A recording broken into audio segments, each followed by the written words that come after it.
and welcome to a Friday edition of Blind Eye Live. I am your host, Blind Eye himself, Hunter King, owner, proprietor, Blind Eye Media. Y'all know the spiel. And today,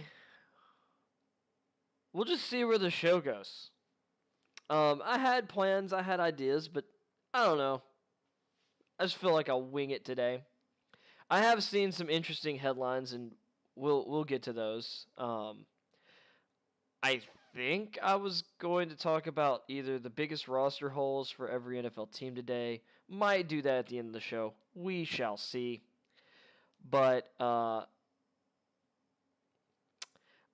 saw a headline, and there was a word in the headline that I'd never seen in my life.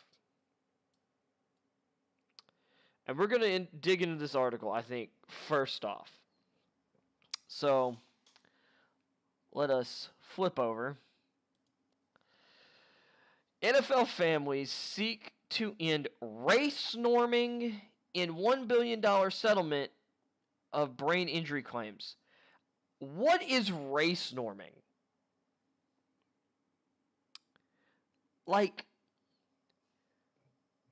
Because apparently this has something to do with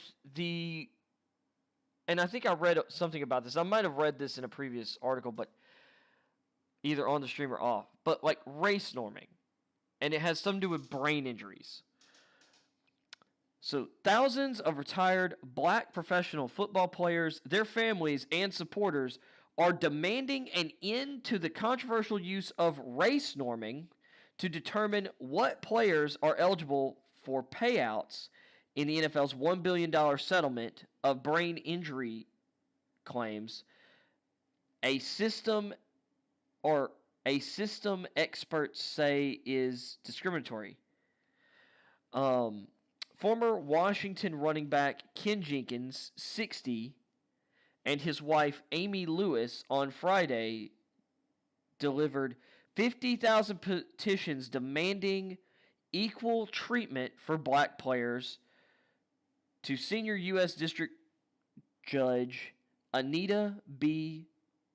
Brody in Philadelphia, who is overseeing the massive settlement.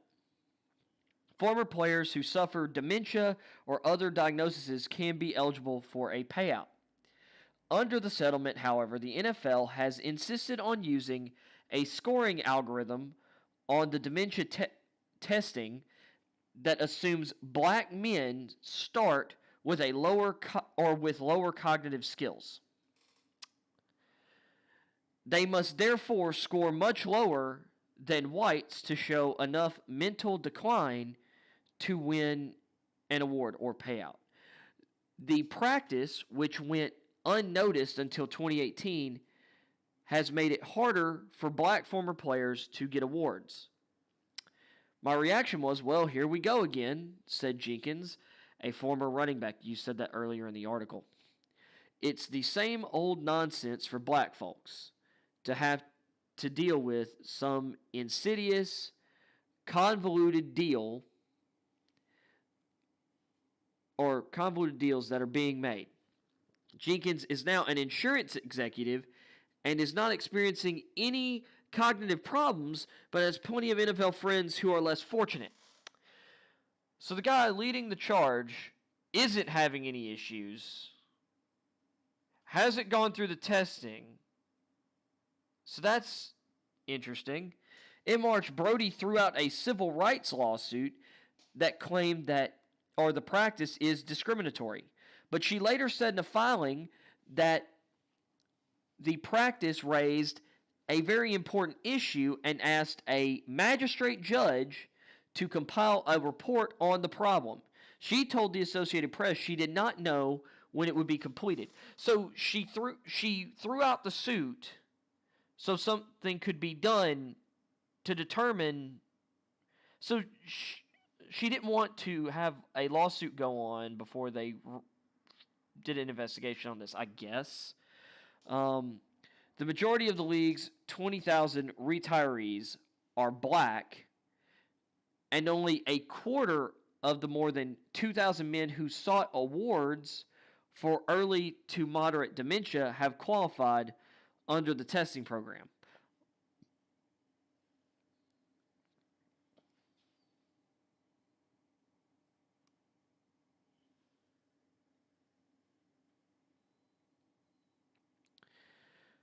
Lawyers for black players have asked for details on how the $800 million in settlement payments so far have broken along racial lines, but have yet to receive them. But see, this is so out of the 20,000 retirees, more than 2,000 who have sought awards, or over 2,000 of these retirees have sought awards, and only a quarter of those have qualified under the testing program.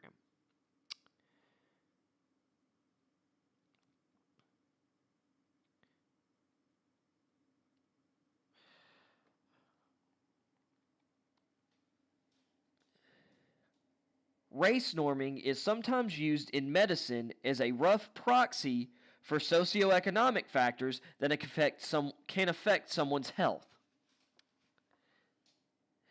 Experts in neurology said the way it's used in the NFL settlement is too simplistic and restrictive and has the effect of systematically discriminating against black players.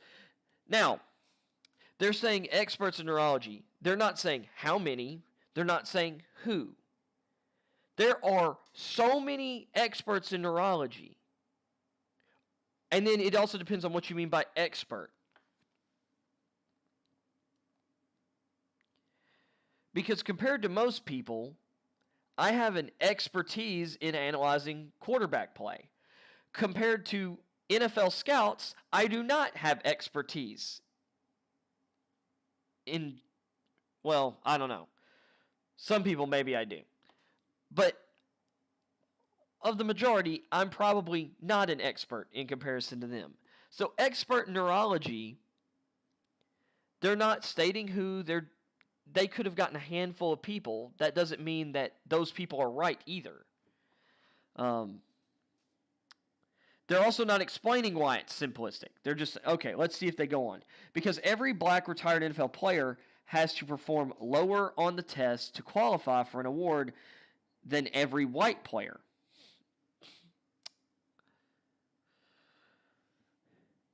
And that's essentially systematic racism in determining these payouts, said Catherine Pawson, a neurology professor at the UCSF Memory and Aging Center. Okay. If it is that simple, let's see if they go on to say why. Before I give any opinion, I'm not going to give any opinion I'm going to read this. In other major settlements, including those tied to the September 11, 2001 terrorist attacks, and the Boston Marathon bombing, all claimants were tested the same. Okay. Those were terrorist attacks.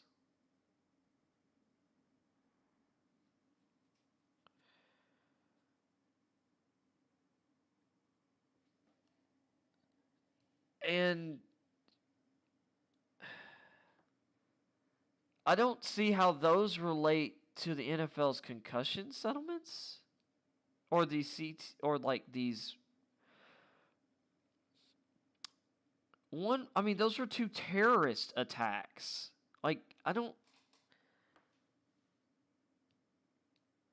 Those were people who were involuntarily involved in something horrific, whereas the NFL's settlement was a bunch of people who were voluntarily playing a sport that any person with any common sense would know that getting hit in the head repeatedly could damage your head.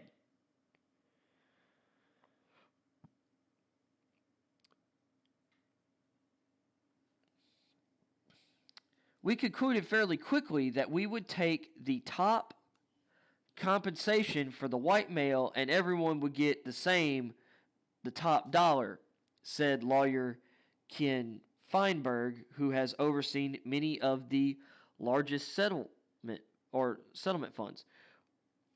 We would cure this compensatory discrimination by having a rising tide raise all ships. What? We concluded I don't understand. We concluded fairly quickly that we would take the top compensation for the white male and everyone would get the top dollars, said lawyer Ken Feinberg, who has overseen many of the largest settlement funds. We would cure the compensatory discrimination by having a rising tide raise all ships. What?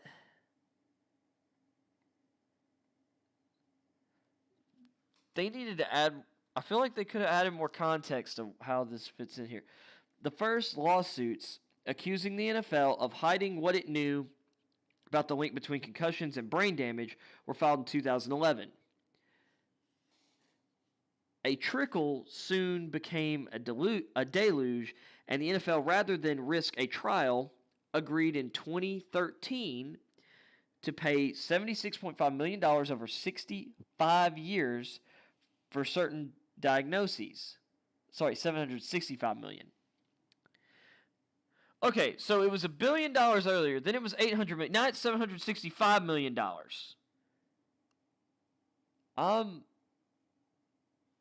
What? Including Alzheimer's disease and dementia. But as the claims poured in, Brody feared the fund would run out early and ordered the cap removed. Okay. The NFL, which foots the bill, began challenging claims by the hundreds,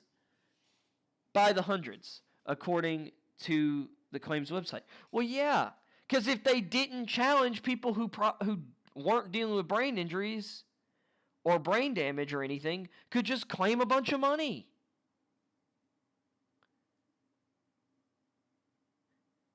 Potentially running the settlement dry so that people who did need it wouldn't be able to get or wouldn't get anything. In appealing one filed by Najee Davenport, who is a former running back, I believe, played, I think, most of his career with the Green Bay Packers, or at least the most significant portion, the NFL complained that his doctor had not used the full demographic norms in the cognitive scoring. That meant factoring in age, education, gender, and race. You want to know why you would do those things? Because depending on where you're from, there's a different average level of intelligence. Or should I say, when I say intelligence, there are different average levels of, I'm trying to put this using the correct wording because I'm not like a super expert on all these topics, but I've done a little bit of research into this in the past. So, depending on what generation you're in, there were different educational standards. Depending on what region you're in, and if you even get specifically like what county or city in whichever state that you're in, depending on what neighborhood or what schools you went to. Because the private school, it's like, I'll use an example from where I'm from. I graduated from Crockett County High School. We had a pretty good high school, but it was a rural county. I was one of the top students in our high school, but compared to like the top students from like some of the private schools in Jackson, Tennessee, and Memphis, or like Jackson, Tennessee, like say Trinity Christian Academy, it's like they probably had what would be considered a higher level of education. And where I came from, we had a lot of people who they just went to school, did whatever they had to do to like pass, but They weren't leaving the county. They were going to work into like physical trades. They weren't. So you've got like different grades. You've got different cognitive levels because of whatever. In which case, like say someone like me, compared to like one of my buddies, we're like really different people. So for me, if I were to have, it's like a drop for me, a significant drop for me might put me or like on a cognitive test, depending on how that cognitive test is done. I could end up, a significant drop for me could put me just barely below one of my classmates in high school.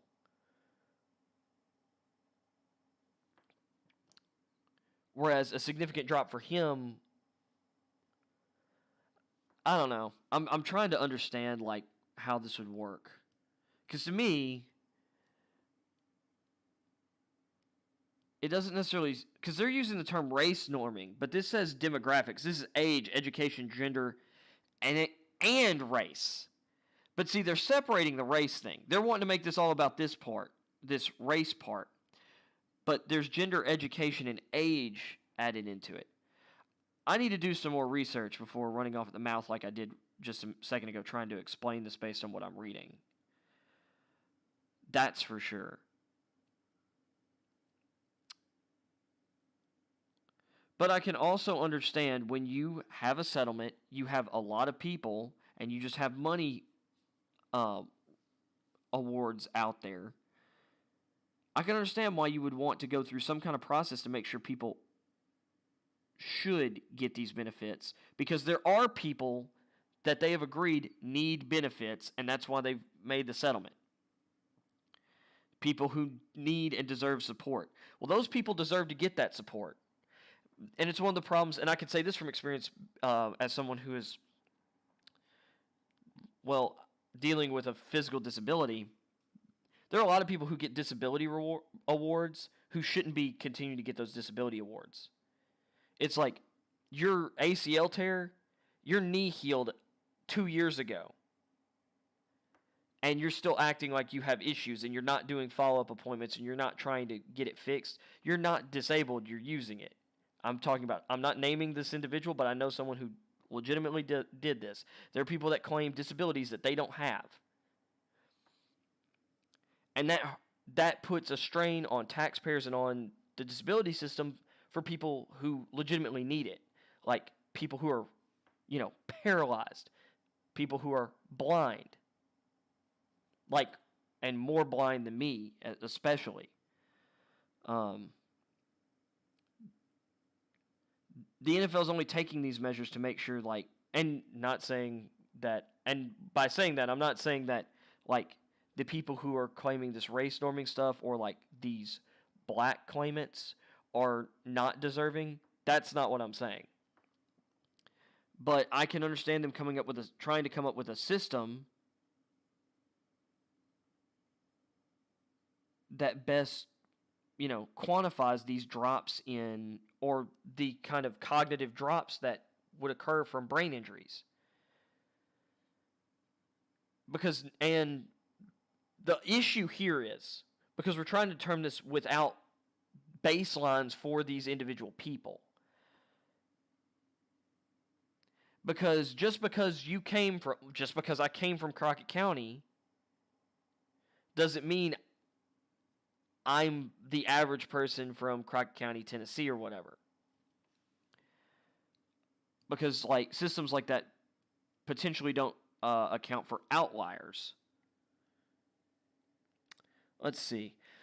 I remain unsure. Let's get back in the article. I remain unsure what you are talking about. He was done using standard norms like everyone else. Using different racial standards is indeed discriminatory and illegal. We stand by our scores, the physician said in response, according to court records. What? I remain unsure what you were talking about. He was done using standard norms like everyone else. Using different racial... That second sentence, I don't What? Let me go back. In appealing one filed by da da da. Yeah, I.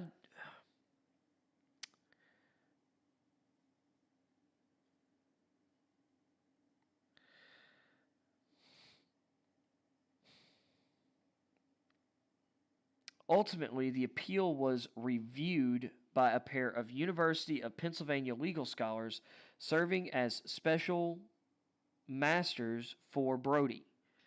They rejected the original reviewer's finding that race norms were mandatory under the settlement, which, if it wasn't part of the settlement, like, then okay, then great, then they shouldn't be used or whatever.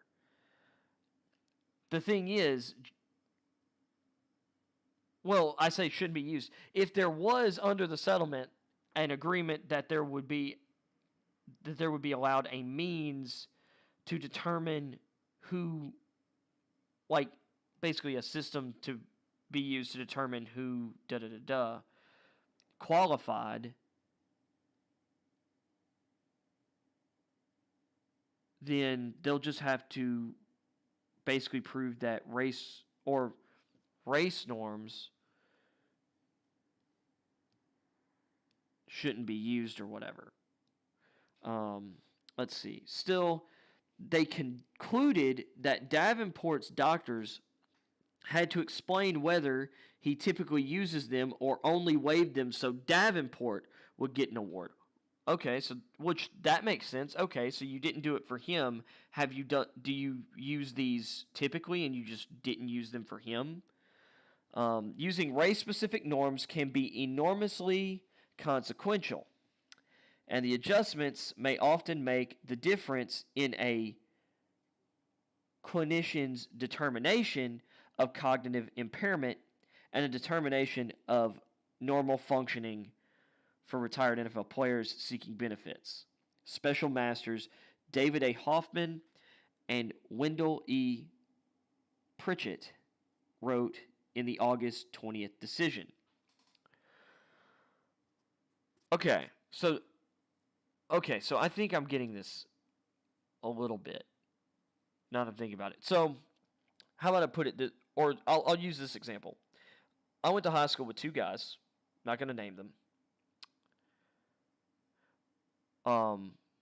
One had a learning disability, like a diagnosed learning disability, but through hard work and effort, his grades were much better than this other guy, who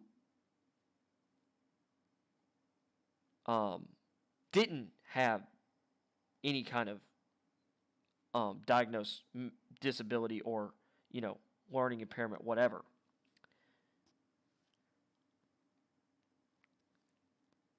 It'd be an interesting question about how you would, it's like whatever testing they do for cognitive abilities, because you would assume that the guy, because once again, grades may not necessarily be, or obviously shouldn't be the determining factor probably of cognitive ability. But I remember going to high school with these guys and being like, this guy gets significantly better grades than you. You fail at everything, but you have no issues. And if that's the kind of stuff that they're taking into account, this is really complex.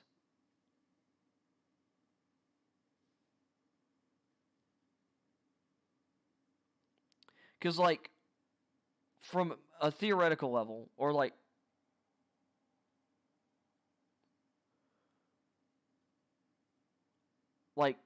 or should I say, practically, I definitely understand, like, figuring out or having cognitive benchmarks and wanting to understand the backgrounds and how those backgrounds and communities are different from each other. To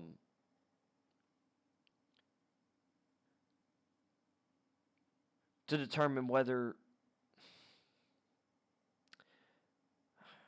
there's been a drop. Well, so, like, if you're trying to determine whether someone has had a cognitive drop, if you don't have, like, a baseline for where they were cognitively, which I would assume for most of these cases, they don't have like a benchmark of where this person was. So you've got to figure something out in that regard. So the best thing you can do is take, I guess, the averages of like what community you came from and figure it out. However, they're not really explaining like how big that gap is either, or the differences.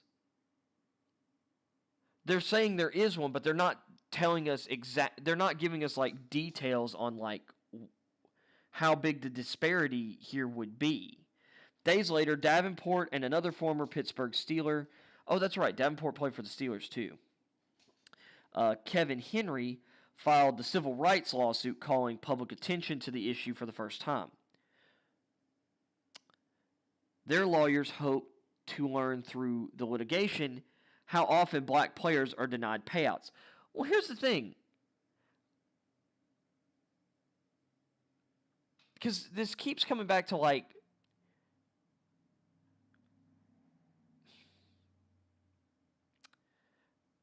I mean, obviously their concern is like black players not getting payouts. I'd be more concerned of, it's like, I want to know how basic it is. Because described above, it said that they use age, education, gender, and race. Like, a guy who barely passed or got through high school and barely got through college based on grades, his test results are going to start at a lower level than a guy with a higher, or than guys with a higher education level.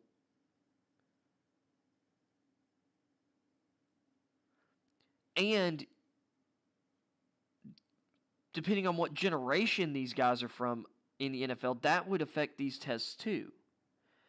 And yes, to a degree, your race, although they're probably thinking more what community, what area geographically you're coming from, like what community you're coming from, that's going to have a effect on different things too.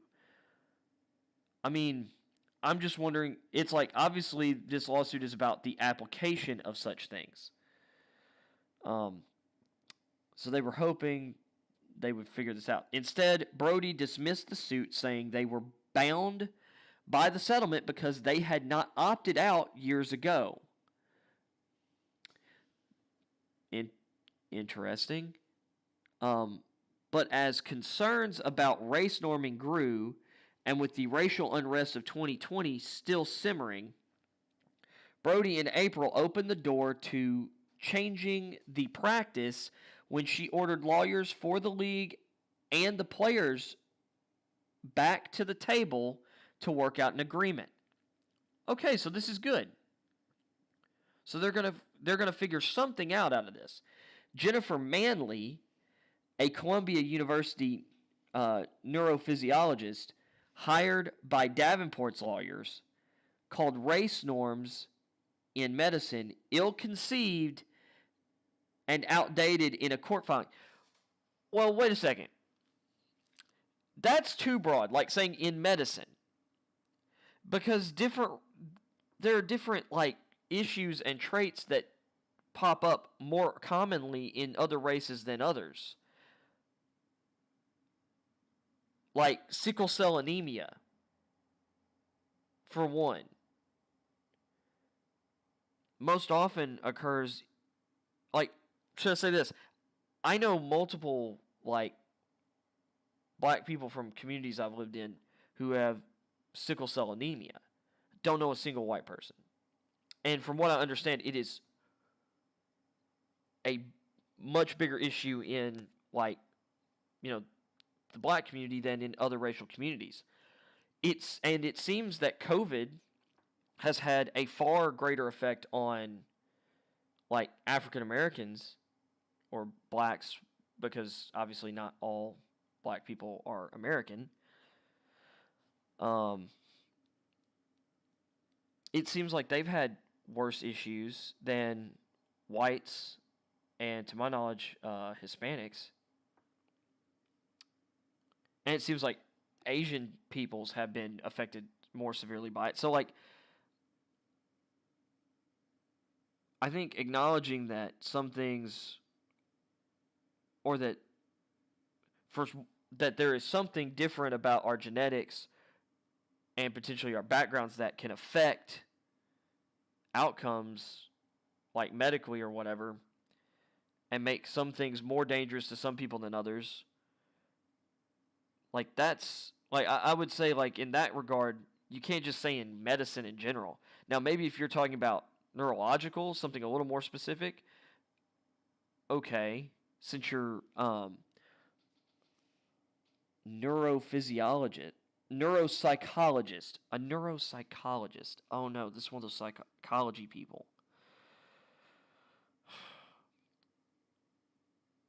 By the way, just to be wary of that term. So in the Northeast, there's been a big issue or a big movement of in the psychology community of, well, basically they are treating patients with legitimate like physical conditions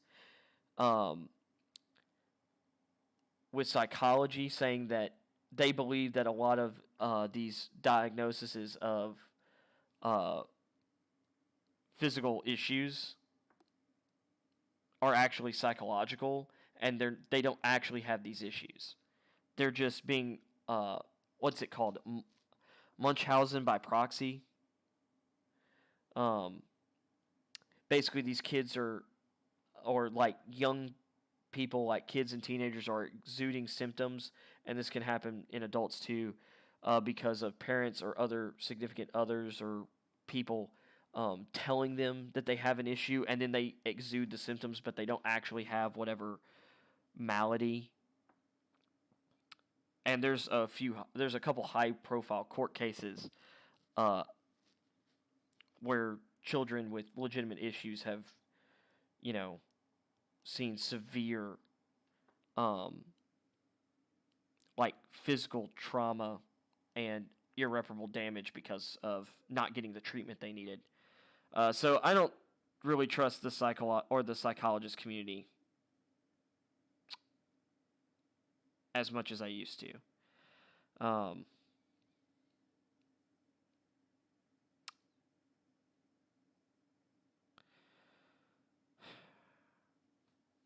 This is really interesting to me. Well, this is interesting to me because, like, on the one hand, well, for me, I don't like racial discrimination of any kind. But I also don't like ignoring, like, different factors.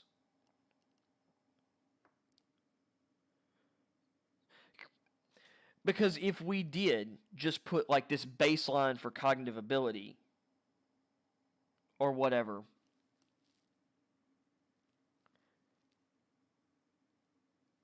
it would be interesting if all of a sudden it flipped and the higher percentage of people getting turned away were, say, white players. Would they be as upset by that? Because I don't think they would.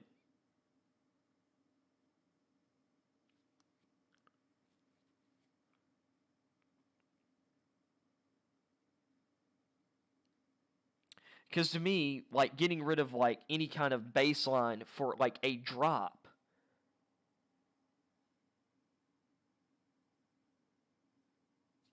to me, seems like instead of having a bar, you have no bar anymore. Or you have a bar that everyone can step over.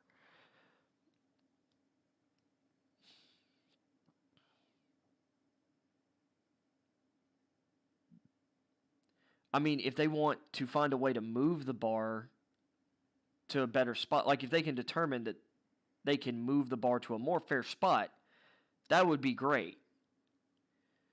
Let's see. Race-based adjustments for neurology, known as Heaton norms, were designed in the early 1990s by Dr. Robert Heaton to estimate. So now we're actually getting into some of this stuff that they've been talking about. Instead of explaining some of this in the beginning. So race-based adjustments for neurology, known as Heaton norms, were designed in the early 90s by Dr. Robert Heaton to estimate how socioeconomic factors affect someone's health. They are widely used, but in recent years, scientists in the field have begun to recognize the limitations of normative comparison groups they have used for years. See, they're saying scientists, but what I'm going to assume is actually they should be saying some scientists in the field.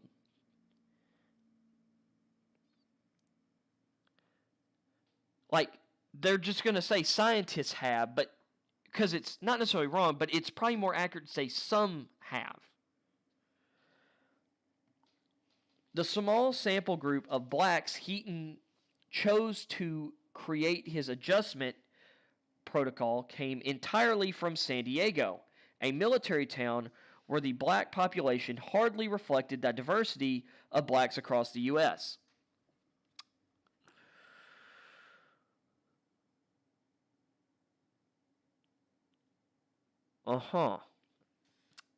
The racial classifications are also binary, black or white, even though hundreds of NFL retirees and millions of Americans identify as mixed race.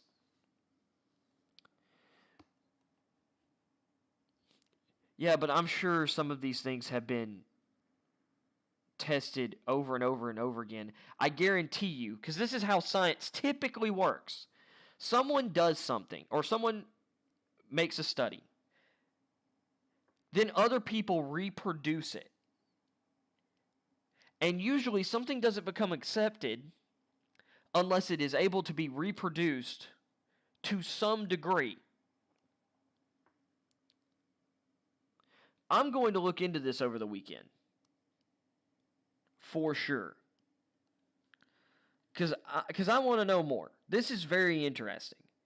Sorry, I've gotten off more on science than sports, and I'm muddling through and learning, or trying to learn or think with you, and you're kind of hearing a little bit of stream of consciousness here. But it's like, this is very interesting. White and black retired NFL players may be more similar to each other than they are to the reference populations. That's absolutely true. Used to develop Heaton or other race-specific norms. But see, that's the thing, other. So there are other versions of this, probably a multitude for different populations from different areas, meaning it's probable, or it could be, it's possible, let me say this, it's possible that they have a lot of data and they're trying to present it like they don't have. Let's see, Manley wrote, so this is in her brief in the Davenport lawsuit. I think Manley was the lawyer for that, yeah. Several neurology experts have said the NFL's assessment program is flawed. Pawson said UCSF had considered participating in the assessments but decided against it.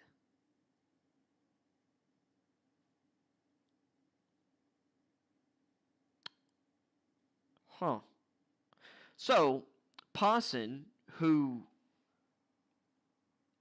is one of the people they're using for this article to paint the picture they're painting of this as discriminatory, they could have been involved, and they chose not to be.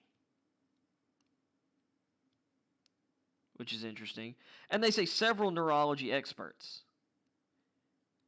Well, you can use several neurology experts. You don't, and here's the interesting thing. See, this is what you don't find from these articles.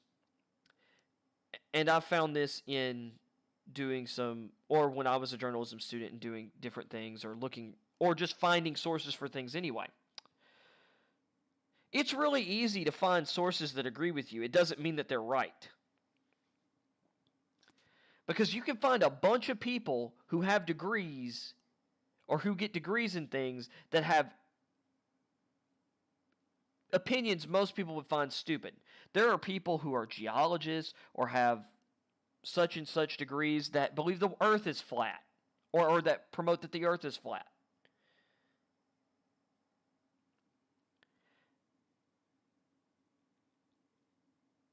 it's like there are doctors who are complete and total anti-vaxxers.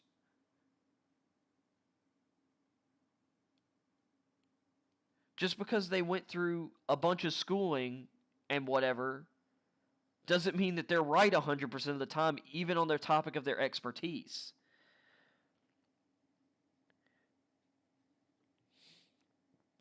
And this is the other thing, when it comes to neurological stuff like this and cognitive stuff, this is a far less precise like science than like the rest of medicine. And then psychology is even further from that. We declined to participate in these evaluations because it just did not feel like good clinical practice to us.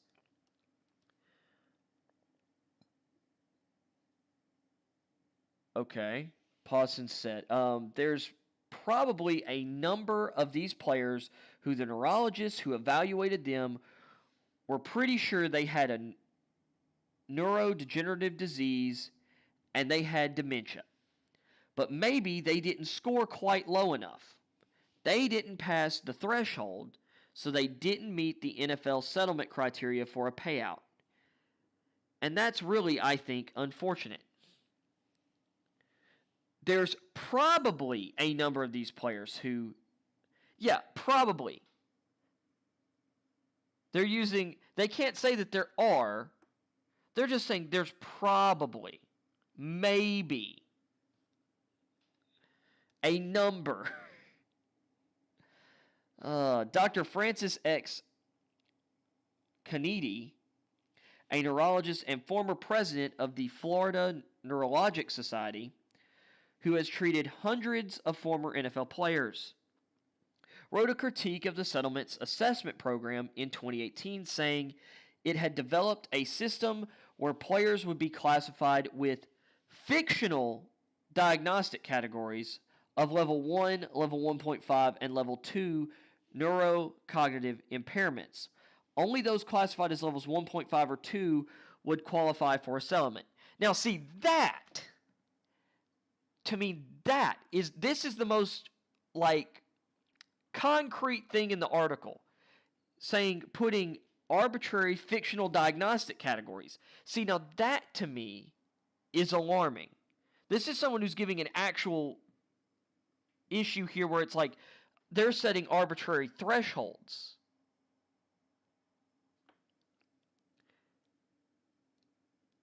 Because I've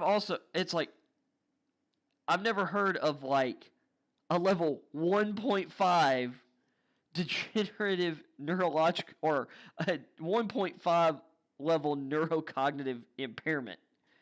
You're either cognitively impaired or you're not. Now, obviously, there are varying degrees, but I've never heard it called level 1, 1.5, or 2.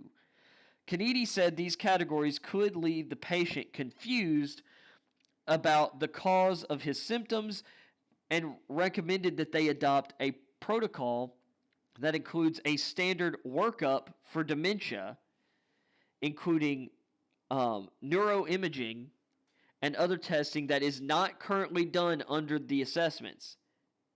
They're not. Now, see, to me, this is the smoking gun.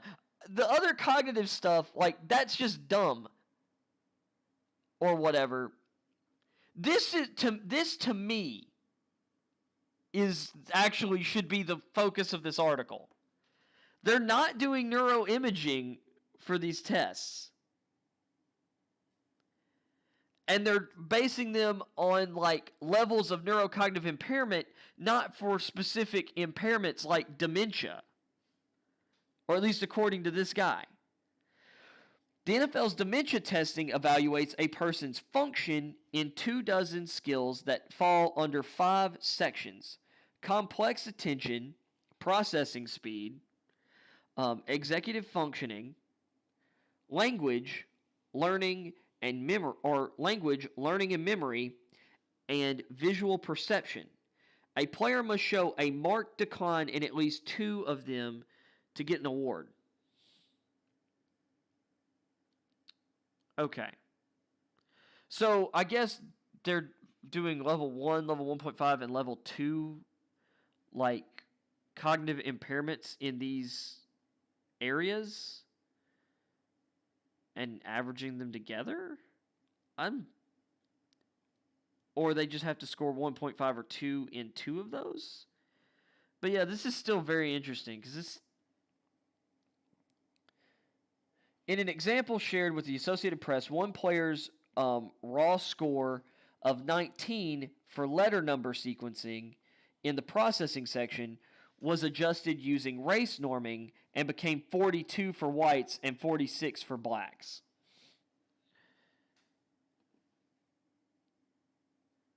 So a 19 would be a 42 for whites and a 46 for blacks. So then, so they're adjusting it for everyone.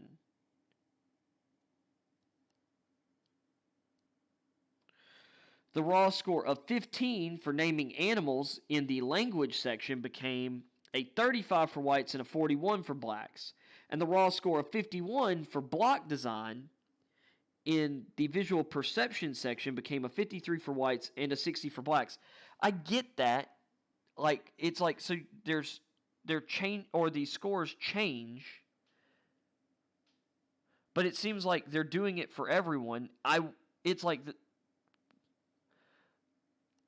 what we need to find out before anyone can make any determination is, once again, what are the figures they're using to make these decisions? Like,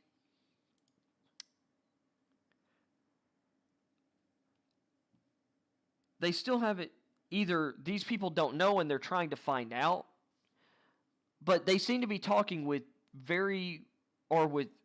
great certainty over how these scores are getting shifted. So what are the what are the factors that they're including, like, to make these changes? Like, going back to way earlier when they were talking about, these age, education level, gender, and race. I mean, are they using averages from the communities exactly that they came from? Are they supposed national things? Are they using these numbers from Heaton, from San Diego? This is interesting. Taking the 24 scores together, either a white or black player would have scored low enough to reach the settlement's 1.5 level of early dementia in processing speed. However, in the language section, the scores would have qualified a white man for a 2.0 or moderate dementia finding, but shown no impairment for blacks.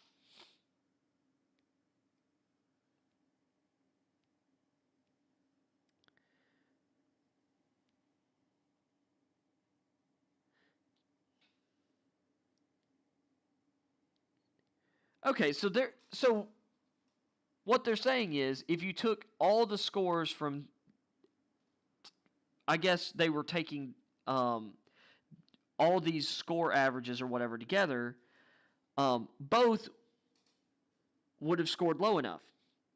But only in the language section, which you don't have to score that way in all of them. However, in the language section, the scores would have qualified a white man for a 2.0, but would have been normal for blacks.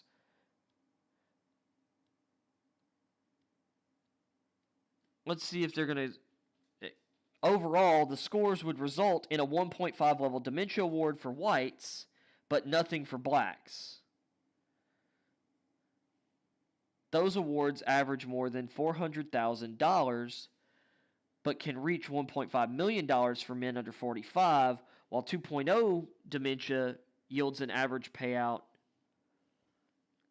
of more than $600,000, but can reach $3 million.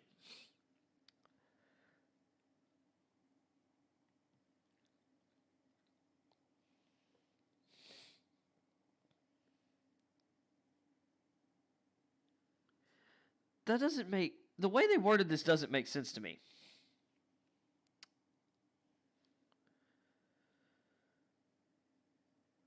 Because they're saying up here, if you took the 24 scores together, which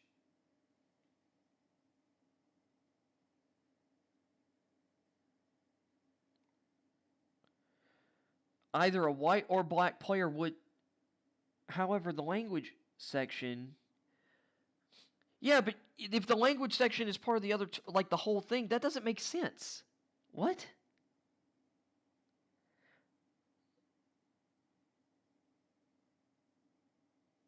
Either I'm having a cognitive issue with understanding this paragraph and this paragraph, or they just did a terrible job explaining this. I'm confused. Because one, they said taking the 24 scores together.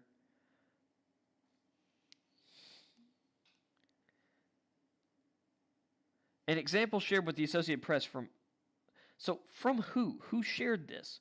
One player's raw score of 19. Sequencing. 42, 46. A 15. It's a 35 and a 41. One, they don't even list 24 scores there.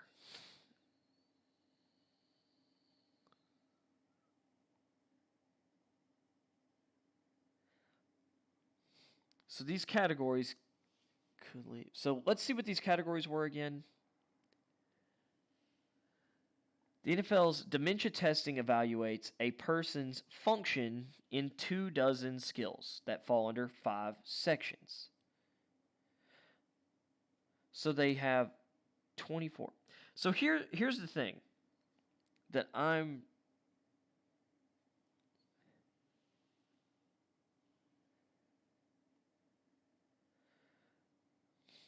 So they're taking three different things from...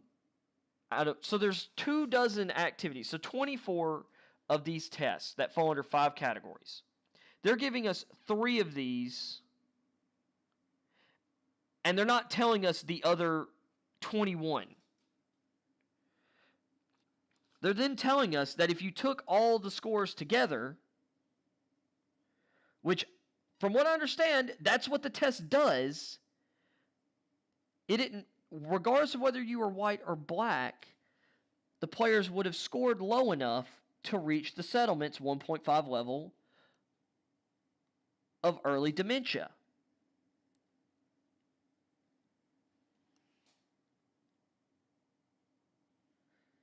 In processing speed. However, the language section, the scores would have qualified a white man for a 2.0, but not a black man.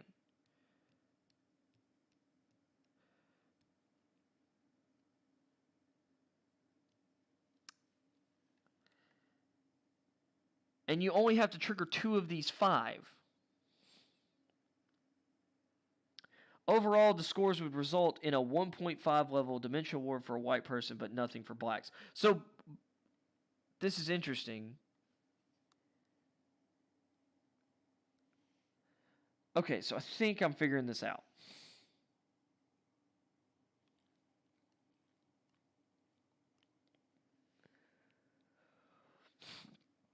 But see, they're leaving out.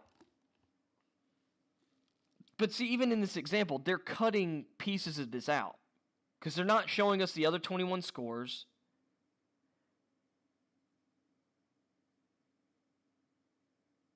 And they're building a hypothetical anyway. They're also not, it's like this still, they're giving an example, but they're not explaining why there would be a, like they're not giving the methodology for, say, why there would be that big of a gap in language, like a disparity in language between whites and blacks. So if they're not telling us, like, why that gap is a bad thing, I mean, obviously they're saying it's because of racism, but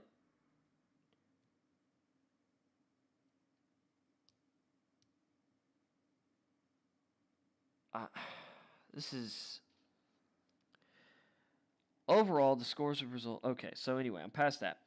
So, Breton Askin, a neuropsychology fellow at the UCSF Memory and Aging Center. So this is another person from that place, along with, what was it?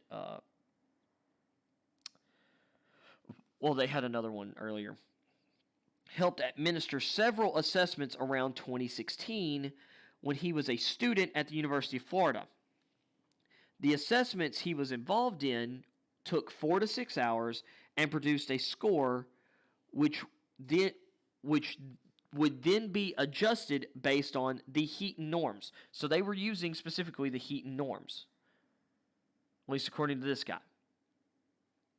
So the male black athletes that we saw would be compared essentially to a group of otherwise healthy black individuals with a similar number of years of education and of the same age, Askin said. Even at the time, he said, he and his colleague worried the assessments and adjustments were not appropriate. Okay, so now we're way down in the article, but now we're getting to some good information here. Because if they're going specifically off of just these studies done by Heaton in San Diego in the early 90s, yeah, it's I don't think that would be a proper way to set a neurological standard for, people now who are from different communities. I think we were always hesitant to be robotic about this, Askin said. We understood from a legal standpoint why there's a push and a need for making something a little more legitimate or a little more algorithmic and robotic, that it can be standardized and so forth.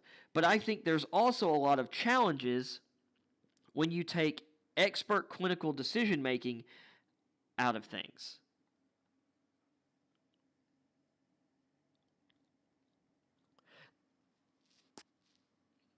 Which is true. And that's the balance we're trying to, or that is basically having to be sought here.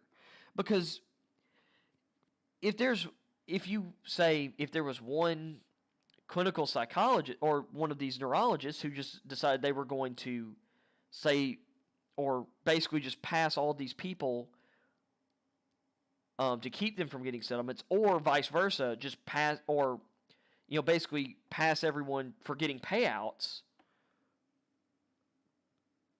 that would be bad too.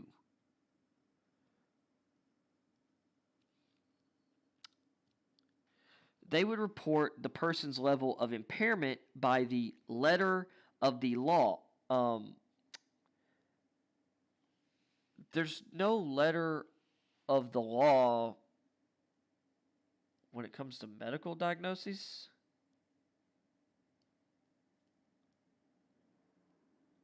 But whatever. I guess it's just an expression. And would also provide comments conveying anything else we thought was relevant to the patient's brain health, physical health, mental health, and so forth that we thought would be important for us to include in something like a standard neurophysiological report.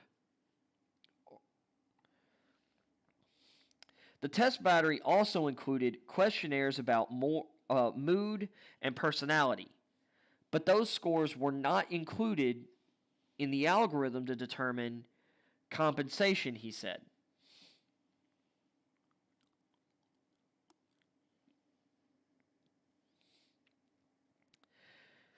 They're getting full neurologic exams from these neurologists who are able to pick up on other aspects of the nervous system that might be having problems and so forth.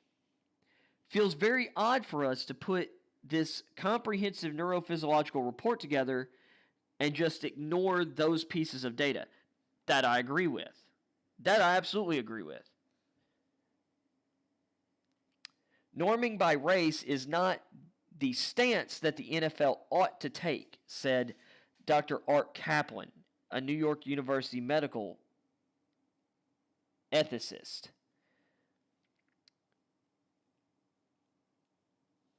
it continues to look as if it's trying to exclude people rather than trying to do what's right, which is to help people that clinically have obvious and severe disability. He noted that the long history of racial bias in medicine includes the long-held myth that black people feel less pain.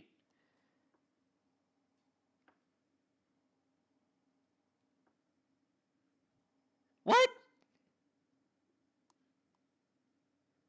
Okay, I've grown up around hospitals. I know a lot of medical professionals. I've never heard anyone say that that's a thing. Maybe like 100 years ago or more. But oh my gosh, what? That's like that statement doesn't even belong. Like that's stupid. There's always been this race norming in medicine, he said. That has been problematic because it's tied in too closely to racism.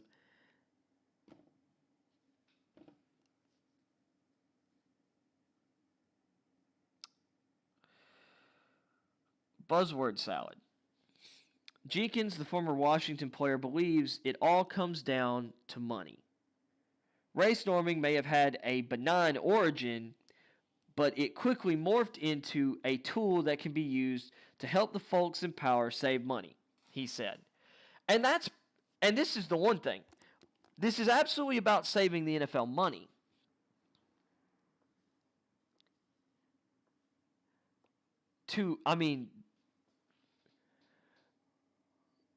Yet Kaplan is not alone in thinking that there may be even more at play here. The future of the NFL. There may be fights to escape the conclusion that football is too different. Or these may be fights to escape the conclusion that football is too dangerous. That's always looming in the background, Kaplan said. That opens the door to a lot of moms saying, I'm not sure that that's the right sport for my kid. In March, the same month Brody dismissed the civil rights lawsuit, the league announced an 11-year deal with TV partners worth $113 billion.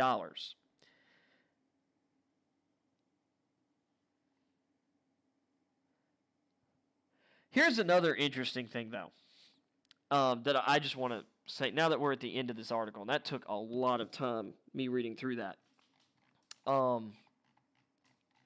If there's investigation, and if this really proves to be severely, and an investigation is going on, and proves that there is a significant, it proves that there's a significant racial bias that is unfair. Well, when I say racial bias, if they're showing a cognitive difference that is greater than what, that can't actually be replicated, that is wrong, then this needs to go away. And we'll see what happens. At the same time, I love that the race norming thing is the big thing, or is the thing they're focusing on, when to me, them not using all of the neurological data from experts, basically throwing out a bunch of the data and a bunch of the work, basically not taking any of the opinions of the neurologists into account, and not doing neuroimaging at all. To me, that is a massive smoking gun, because that's not good for anyone. That's bad for everyone who's every player who is affected under the settlement. But we'll see. I've got to do some research into this. Oh, that's something I'm looking into buying. So let's go to the ESPN front page, see what's going on. Pulisic exclusive. U.S. star Chelsea excited to get redemption in FA Cup final.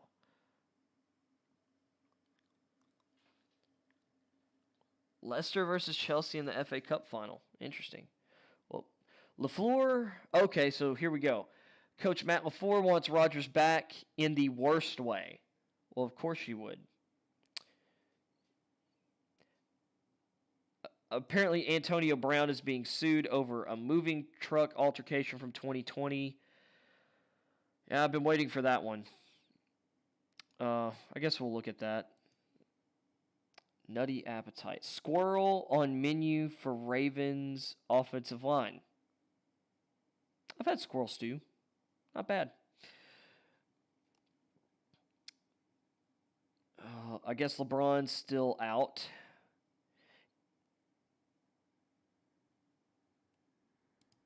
Let's see this one. NHL wants... Gosh darn. No, seriously, I keep hitting pause.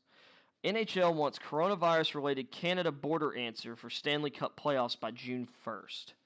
The NHL has told the Canadian government that it needs an answer on the Stanley Cup playoffs coronavirus-related border travel issue by June 1st. The conversations are ongoing. We've told them da-da-da-da. Let's see.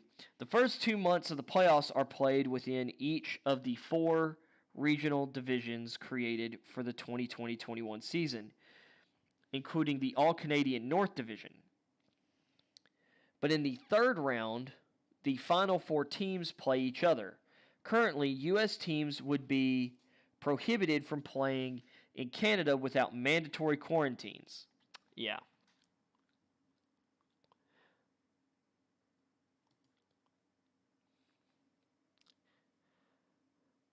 So yeah, Canada sucks. Who would have thought? Tony Brown sued for assault and battery after altercation with moving truck driver. So yeah, this was the thing that happened last year. The lawsuit was filed Wednesday in Broward County, Florida, by the driver, Anton Tumanov. Brown pleaded no contest in June to 1 felony burglary with battery charge and 2 lesser misdemeanor charges related to the incident. Tumanov is seeking more than $30,000 in damages, with the lawsuit saying he was met with resistance and violence along with a refusal to pay. The suit says Tumanov suffered severe bodily injuries and mental anguish in the incident. According to court documents for the criminal case obtained by TMZ last year, Brown threw a rock at the driver's moving truck as part of a dispute over pay. Brown later forced his way into the driver's side of the main cabin of the truck and began to physically strike the driver after the disagreement escalated. Brown was then restrained by his associates because Brown was with his guys, and his guys finally got him off. Brown's lawyer at the time, Carson Hancock, said the wide receiver decided to resolve the criminal matter quickly rather than have it be a protracted legal case. Brown's trainer, Glenn Holt, was also named in the lawsuit, which said Holt also threatened and physically harmed Tumanov and damaged his vehicle. The moving company, Amera Moving LLC, also sued Brown and Holt in September, seeking damages of more than $30,000 for trespassing and breach of contract. Multiple attempts to serve the lawsuit to Brown and Holt have been unsuccessful, according to court records. Brown served an 8-game suspension in 2020 for multiple violations of the NFL's personal conduct policy, which included this criminal case and an accusation of sexual misconduct in his home by an artist who was working there in 2017. After the suspension, Brown signed with the Buccaneers and was part of their Super Bowl 55 winning team. He re-signed with the Buccaneers on a 1-year contract last month.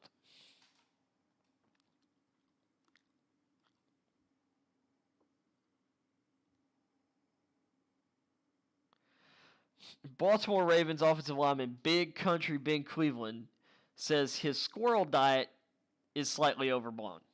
Let's see.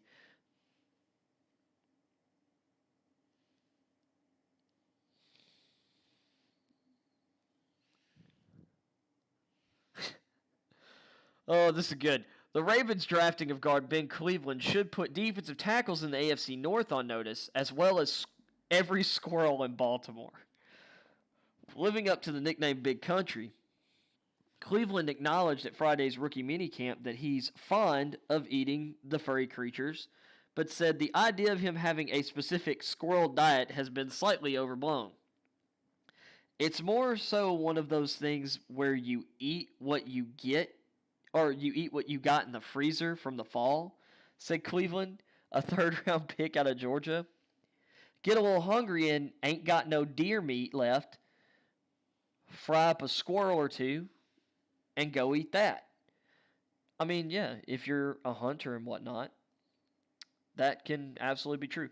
Cleveland's love for devouring squirrels began when he stayed home sick from school one day and all he could find in the home to eat was biscuits, or all he could find to eat was biscuits. So he opened up the living room window and shot 2 squirrels for lunch. He is one of my people. He told the Ravens website earlier this week that it's difficult to describe the taste. Some squirrels in South Georgia, they'll taste a little bit more nutty, Cleveland said. Up here, our acorns and stuff aren't really as strong as those down south. Most of them up here, it just tastes like squirrel. If you put enough seasoning on it, you can make it taste like anything you want it to taste like, or anything you want it to taste like. Sorry about that. I lost my place there for a second. Cleveland has a chance to start at left guard as a rookie. He will compete against Ben Powers, Patrick McCarry, and Ben Bredesen this offseason and in training camp. At his pro day in March, the massive Cleveland ran the 40-yard dash in an impressive 4.97 seconds, which led to one reporter to ask him if it was the result of his squirrel diet. On Friday, Cleveland acknowledged that he didn't understand nutrition until college. The 6'6" Cleveland now weighs 343 pounds. This man is over 340 pounds and ran a 40 under 5 seconds. For context, Kyle Trask, quarterback from Florida who got drafted by the Buccaneers, weighs 100 less pounds than Cleveland. He ran his 40 in I think it was 5.12 or it was 5.12, 5.15.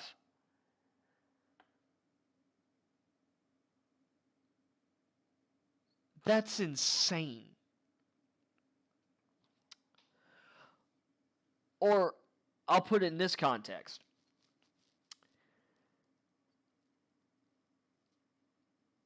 Quinnen Williams at 303 pounds 2 years ago at the 2019 Scouting Combine ran his 40 in the 4.8s, the low 4.8s, or maybe it was high 4.7s. Cleveland's got 40 pounds on him and wasn't that much slower. Most guys who are over 300 pounds, and really most guys over 290, don't run the 40 in under 5 seconds. The vast majority. Guys his size, I don't think anyone his size has ever run that fast. That's insane. Heck, I can remember back in high school on Tuesday nights after practice, we'd have Little Caesars pizzas, Cleveland said. I would sit down and eat 2 whole pizzas before I would go to bed. Nice. Now some would say Cleveland's appetite is even nuttier. Oh my. I appreciate that. That's funny. I don't care what anyone says, that's funny.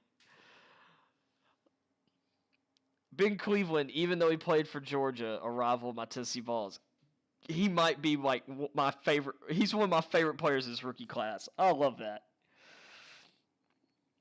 Let's see.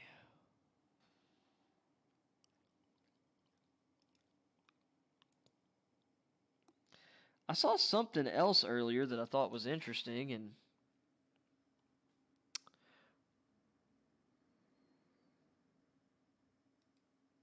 there's that. There was a trade I saw earlier. Now I'm not seeing it on the headlines.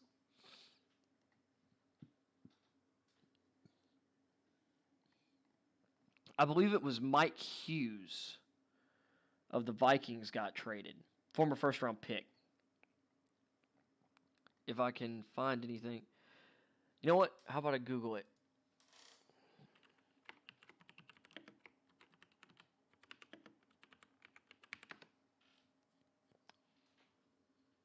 Boom. Okay, so it's the Chiefs.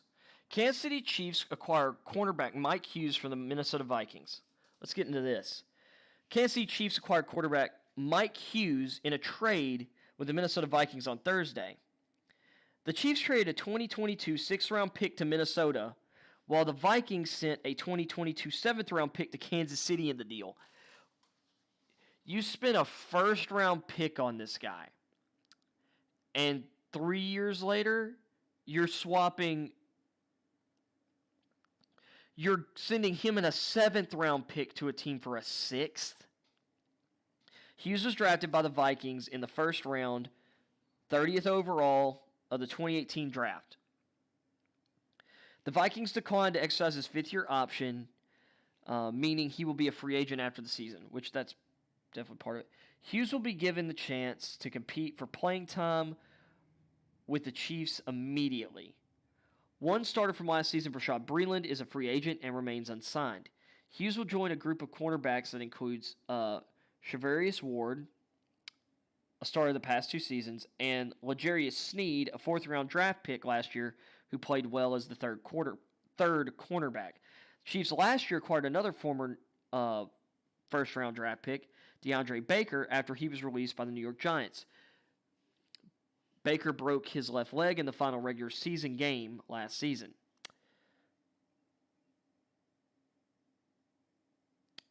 That's repetitive. Hughes was limited to just 4 games last season because of a neck injury that resulted in him being placed on injured reserve in October. Multiple injuries, including a torn ACL his rookie season, and neck injury that ended Hughes' season on injured reserve in 2020, limited the cornerback to 24 games with 7 starts over the first 3 years of his career. Hughes has recorded 80 tackles and 13 passes defensed and 2 interceptions, returning 1 for a touchdown in his 3 seasons in Minnesota, predominantly playing in the slot for the Vikings' nickel defense. With 2020 first-round pick Jeff Gladney in the legal process after an alleged domestic assault in April, it is possible the Vikings will turn to newly re-signed cornerback Mackenzie Alexander, who spent the first 4 years of his career in Minnesota to play nickel corner. So I guess the Bengals cut him after signing him to that free agent contract last year, and now he's back. Bold move by the Vikings. I think that's a good move by the Chiefs because Hughes was actually pretty good in 2019. He's dealt with injuries, but he gives a lot of upside. He also can help in the return game. That's pretty much a steal for the Chiefs, as far as I'm concerned. Like, that's just an easy flyer to take. Browns rookie linebacker Jeremiah Owusu-Koramoah says Hart is 100% healthy. So he slipped on draft day because of apparently at the medical checkup thing that they do like just before the draft, like the recheck from the combine. Either he had a little heart thing from his previous medical check, even though there wasn't like a full-on combine this year. They did have medical testing. There's apparently something up with his heart. Let's see. Following concerns about it heading into the draft that potentially caused him to fall to the second round. Former Notre Dame All-American had been projected to go in the first round heading up to the draft, and in the middle of the first round. But he wasn't selected until the Browns traded up in the second round to take him with the 52nd overall pick. ESPN's Adam Schefter first reported that concerns about Joker's surfaced late in the process after medical tests determined he might have a heart issue. By the way, let's see. Doctors, however, ultimately cleared him. And this happens to at least one guy every freaking year. It seems like. A couple years ago, the big one was Montez Sweat. He was one of my top, I think he was my 5th, 6th overall prospect. He fell to 31 overall. And he's been a stud because of a heart issue they found at the combine, but was cleared during the medical recheck. But people were still, I guess, scared. This happened to Maurice Hurst. He was a borderline first-round pick. I thought he was a lock to go in the top 40, 50 picks. He fell to like the 4th or 5th round, and the Raiders ended up drafting him. And they just cut him, and he's been good. It was really weird. It's not an issue, he said Friday before Cleveland's first rookie minicamp practice. You can see that going through the protocol, going through the tests, going through the EKGs, and going through the past MRI, and things like that. It's not something that I'm worried about. I'm looking forward to getting on the field and going. Cleveland general manager Andrew Berry has said he was comfortable with Owusu-Koramoah's medical report when drafting him, and Owusu-Koramoah said Thursday he spoke to team doctors who told him they felt the same. The reports looked fine, he said. The EKG looked fine. Owusu-Koramoah will have an opportunity to win a starting job at linebacker for the Browns, who devoted much of the offseason to improving their defense. Cleveland advanced to the playoffs last season for the first time since 2002 and won a playoff game for the first time in even longer than that. Owusu-Koramoah said despite falling to the second round, he's excited about where he landed. This defense flies around, he said. It's based on a principle of no bark, all bite. It's based on the principle of attacking the ball.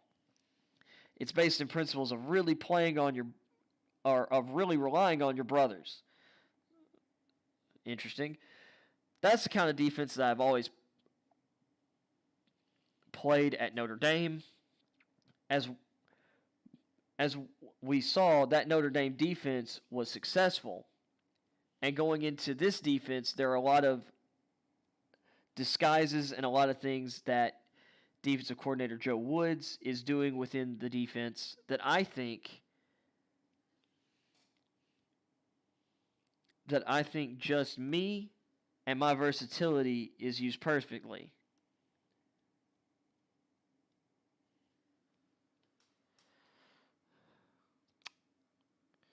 Yeah, that grammared.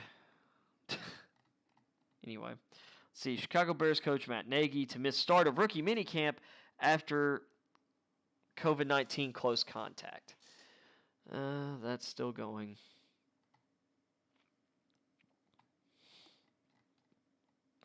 So, I guess I'll end this thing off. I'm going to go through these. Matt Bowen has his top 20 rookies who landed in ideal places. Oh, he's got a bunch of stuff actually here. So let's see. 10 rookies who landed with the perfect team. Trey Lance. I agree. Lance couldn't have landed in a better spot to develop than San Fran. I think that this is perfect for him. This is my favorite fit among the 5 first-round quarterbacks. Let's focus on arm talent and processing ability. Let's see. Back in 2019, when Lance led North Dakota State to an undefeated season, the FCS national title, he averaged 10.6 yards per attempt on play-action throws with 16 TDs and no interceptions. Well, yeah, because he didn't throw a single interception that year. The play-action mechanics jump on Lance's college tape, and so does his decision-making. In Shanahan's system, Lance can read it out, making layered throws to intermediate windows and attacking vertically on scripted deep ball shots. Plus, with the physical element he brings to the position, expect Shanahan to scheme Lance on design rushes, where he averaged 6.8 yards per carry in 2019. The 20-year-old has a steep learning curve in the NFL, but he landed in a stellar spot with San Francisco. I agree with that completely from Bowen. To be fair, I think any quarterback is landing in a perfect situation, getting to being Shanahan's system and taught by Kyle Shanahan himself. It also helps when you have a guy in Garoppolo ahead of you that you can learn from.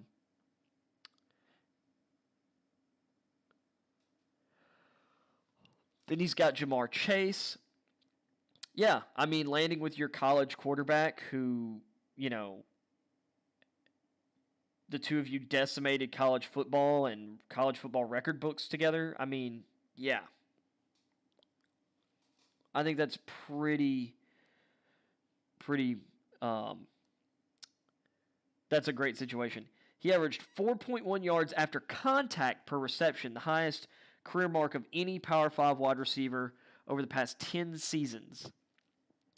He's a difference maker with the ball in his hands, and that's true. And he's amazing before he gets the ball, too.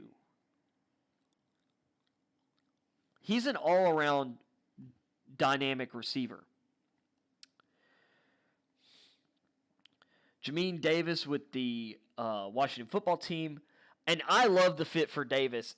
Davis is going to be coached by Ron Rivera. And Ron Rivera, all he has done is mold amazing linebacker talents into elite linebackers at the NFL level. Davis is an ascending talent at 6'4", 234. With 3-down ability, who should see more free access to the ball behind one of the NFL's best defensive fronts in Washington. And that's true. He's in an amazing spot because that defensive line is loaded. He's going to have a field day getting after the football. That will allow him to play sideline to sideline, cutting off the ball on edge schemes, while Washington can use him or his second-level range and coverage skills in sub-package personnel.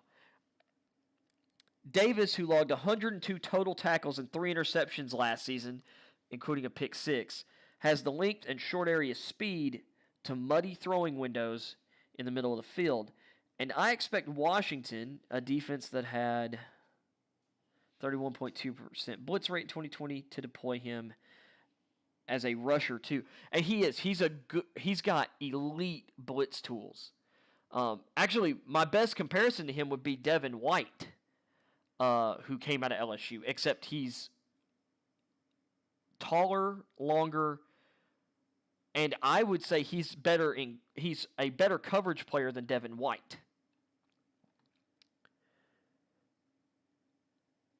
Let's see, Christian Darrisaw, Minnesota Vikings. This was an amazing spot for him to. Well, it was an amazing value for the Vikings.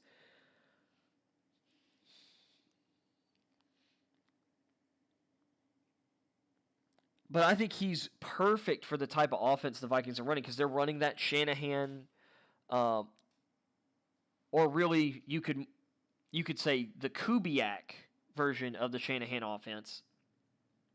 But that zone heavy run scheme, Darrisaw's a really easy mover, really agile. I think he'll be perfect for that in the run game. And he had the best pass blocking tape of any player last year, other than maybe Tevin Jenkins.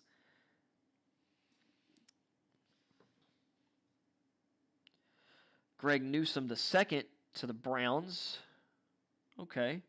Last season, Cleveland played cover 1, man-free, on 28.1% of its coverage snaps. Because Cleveland is a super aggressive defense. While also showing cover 3, 27.6% of the time, in quarters, 18.9%. Let's see. Which, Newsome is a really good fit for, which that's a lot of what Northwestern did as well. He's an elite athlete at the position. He's got great length.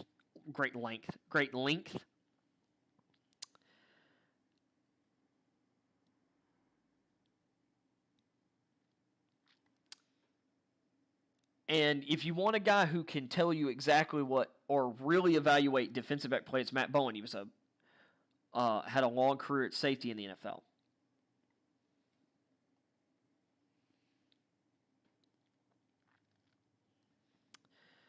Let's see.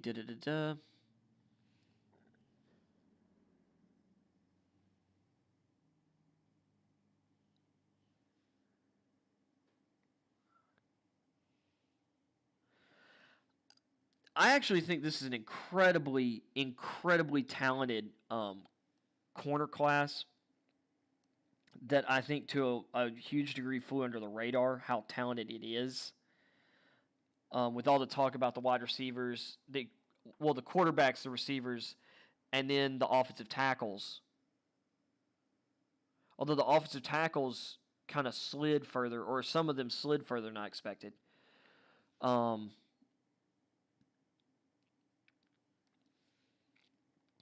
The Browns defense is just going to be ridiculous this year. Like, the talent level on their defense is insane. Let's see, Odafe Oweh for the Ravens. This guy is so raw, and he went to the best place to develop all of his tools, I think.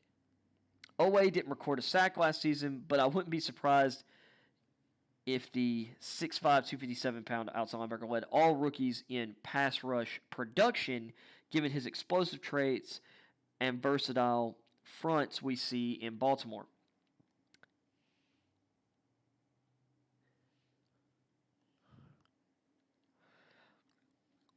And that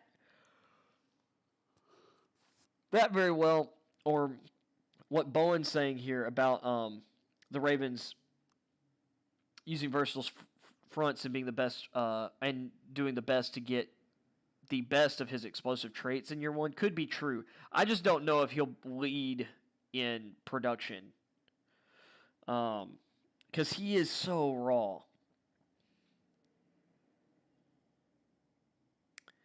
But if they use things, if like he's saying here, creating one-on-ones, use twists and loops to get him open rushing lanes, which, yeah, using stunts and stuff is a great way to get him kind of free to use his athleticism in space against guys and mitigate him having to use his hands. The more they can do that, the more productive he'll be early on. Baltimore had a 40.3% blitz rate last year. That is crazy. Second behind Pittsburgh, or as I like to call them, Blitzburg. This is where Oweh can be deployed from various alignments in the defensive front. With Matt Judon and Yannick Ngakoue both gone, plenty of opportunities, and that's true. Oh, this is another one I like. I do love Barmore with the Patriots. He had 8 sacks last season. He can play nose. That's true. He can dominate centers. 3 technique or 5-3 or a 5 technique and a 3-4. And the Patriots love using multiple fronts. So it's like he can do it all.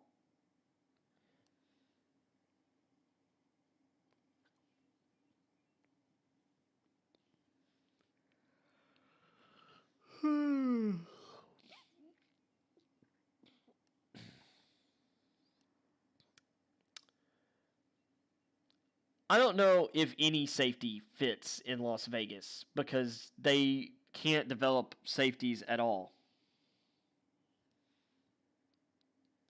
The Raiders needed a safety with post and split field range to pair with Jonathan Abram. No, they just need to replace Jonathan Abram. They just needed better safeties in general. Let's see, Terrace Marshall Jr. to the Panthers. I actually love this too, from a value perspective. And Marshall knows Joe Brady's system on offense. Like, Marshall thrived in 2019 as the third receiver at LSU. And he was still really productive last year. Marshall had 48 receptions in 7 games last season, with 22 of those catches on shallow crossers. And that's how I expect Brady to scheme him up in the pros. Shallows and crossers, so like drags and crossers. But he's a great like post receiver. He's a great fade route receiver. Run the Michael Thomas route tree to work the middle of the field from the slot. And he's more athletic than Thomas. And then attack vertically on seams and corners with his 6 foot. Actually, I don't think it's 6'2". I think he's 6'3". 6'3", 205 frame. Marshall should compete for the wide receiver 3 role in Carolina next to DJ Moore and Robbie Anderson.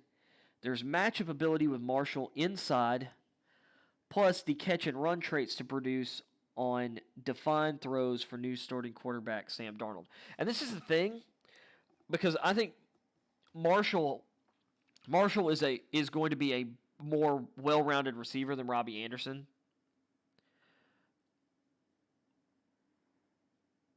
They probably envision him as I would imagine, unless Robbie Anderson just goes off, and even if he does, they'll probably let Robbie Anderson walk, because I think he signed a 2-year deal last offseason. If so, his contract's up this offseason. Amari Rodgers and the Packers. I'm not even going to get into this one because it's just obvious. You're getting one of the elite slot receivers and route runners, one of the most consistent players in the draft, and you're giving him to Aaron Rodgers. It just fits. And he's really strong after the catch. 5 value picks who could make an early impact.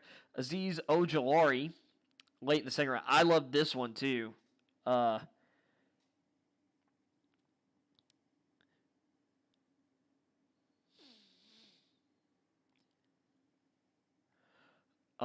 The Giants needed pass rush, and Ojulari is an elite speed rusher that I could not believe was still on the board at 50. I like Cisco to the Jags. They needed safety more than anyone, and Cisco is probably the best ball-hawking safety in the draft. I think that was an amazing value.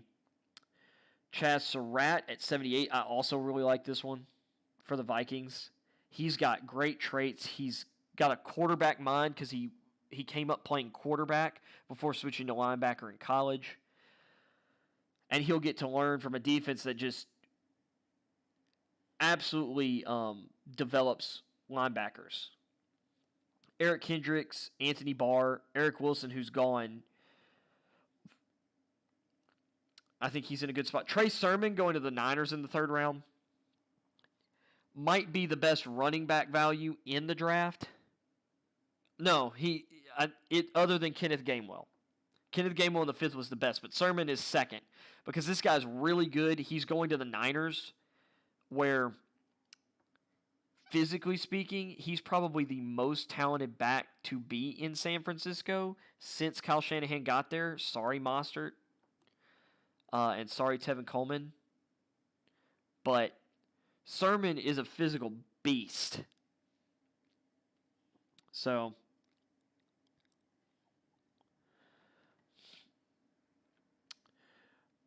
and he's got Elijah Molden to the Titans here at pick 100. This guy is going to be an elite slot defender. This guy reminds me so much of Logan Ryan, who was awesome with the Titans, except he's quicker. I love this pick. He's going to help our defense, I think, in year 1. And then we got our day 3 steals here. So this is like 4th round and later. Jordan Smith, DN, Jacksonville Jaguars. This guy has incredible measurables.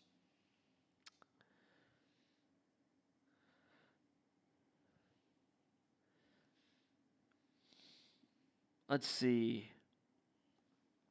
And Bowen's right. His hand usage, like he doesn't have like a lot of moves. He doesn't have any counters in his repertoire, but he's long, he's athletic, and this is a guy like on day 3, this is the guy with the tools that if he takes to the coaching has a lot of upside. Kenneth Gainwell, like I mentioned just a second ago, this was one of the best value picks of the draft and the best at the running back position. There are not 149 better players in this draft than Kenneth Gainwell. And several other, I had him rated ahead of most of the running backs that were drafted ahead of him, other than Najee Harris and Travis Etienne. So, Gainwell is a dual-threat running back who can be deployed like Austin Eckler in the Eagles system. Gainwell caught 51 passes for 651 yards in 2019 before he opted out of last season. He's a patient route runner who can release from the backfield or flex outside to run screens, corners, and fades. Yeah, this guy is a true, like, in that Alvin Kamara, Christian McCaffrey mold. This is a running back, a good running back who also is a receiver, like is a wide receiver, like a true hybrid player. The Eagles signed Kerryon Johnson after the draft, but that shouldn't affect Gainwell's role in Philly.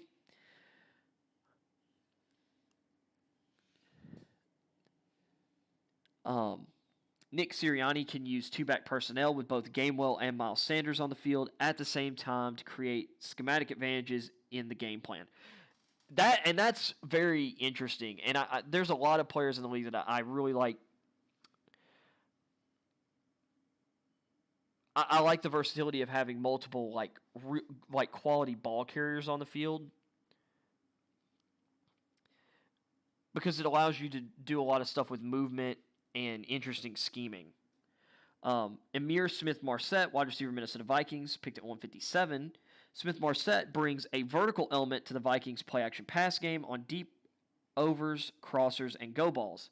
He produced 24 explosive play receptions during his college career, receptions of 20 or more yards, and you could see the straight line speed on tape. In Minnesota, he should be in a position to compete for wide receiver 3 role behind Justin Jefferson and Adam Thielen. Plus, an absolute plus, his return ability.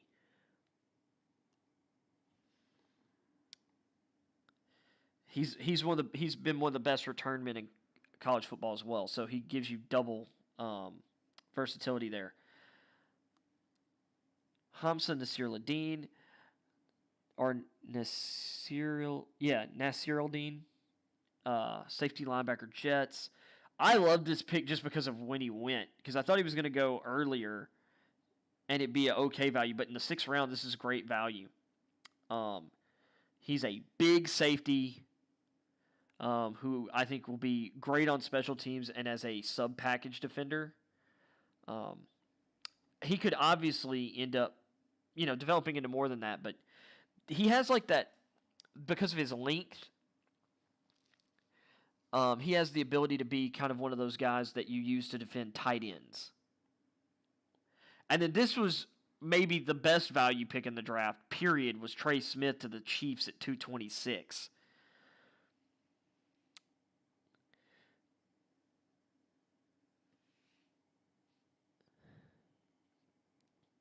At 6'6", 321, he is a mauler in the run game. That is true. And a blocker who can move defenders off the ball and finish them. Plus, with enough movement ability and strength power to win in pass pro, Smith can develop into an interior presence to keep the pocket clean for quarterback Patrick Mahomes. And he was a left tackle originally. And he has the size, length, and athleticism still to play tackle. So if you have that guy as like one of your starting guards, like your starting left guard, I think you've got a great. I think you're in a great situation. And the thing is, he's going to have to compete. And he might not win a starting job this year, but I would imagine Trey Smith is going to be a long-term starter and has elite upside. at that position. Because in terms of talent, like physical talent and tape, he's not far off guys who were drafted in the first and second round. Well, if he's even far off, or if he's even off when it comes to that, he has really good tape. The issue is, and one of the issues I think that kept him out of people didn't think he'd go first round was because of the blood clots a couple years back. But he's been over that. He's been playing, starting and mauling people. I can't believe he fell that far. So with that being said, I thank everyone for tuning into the show today. Was not expecting to be on that first article as long as I was, but that's fine. Because that was interesting, and I need to do some more research on it. I was kind of stream of consciousness, kind of going through it, and obviously giving you all my thoughts as I was going through. I need more research because I'm not an expert on those things to really give heavy opinions. But I will say it definitely seemed weird that, to me at least, that the NFL wasn't taking into account the opinions of the neurologists involved in the testing and other things other than just those cognitive tests, and they weren't doing neuroimaging or anything as part of assessments. And then of course, if there is some sort of severe or potential severe racial bias going on in the way that they're testing, that's not good either. I mean, and when I say that, I mean unwarranted, unscientific bias. If there's actual data, because the idea definitely sounds like the data that they're going at, or they're trying to use, or they're trying to find the actual extent of, mental drop to, because in some cases, if you've listened to Antonio Brown speak, he speaks like someone, to me, who's either drunk or cognitively impaired when he's not cognitively impaired. So I can understand in a language situation, but to me, still, if they're doing that based on what they were saying, those Heaton norms that were done specifically on people from a certain area and community, that seems like too narrow of a scope to base that off of. So I'm definitely gonna do some more research. I'm gonna follow that story, and hopefully, the investigation that's going on into the how these settlement funds are getting done and how these tests are being conducted. Hopefully, they find at least what the truth is and what's going on, whether it proves or disproves these concerns.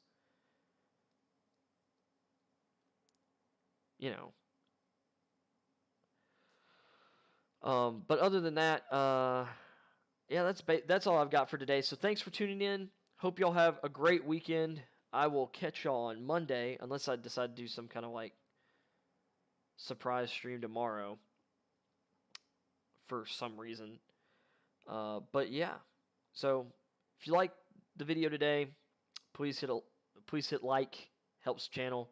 Subscribe, hit the bell, leave a comment. I read comments, like the feedback. And y'all have, like I said, a wonderful weekend.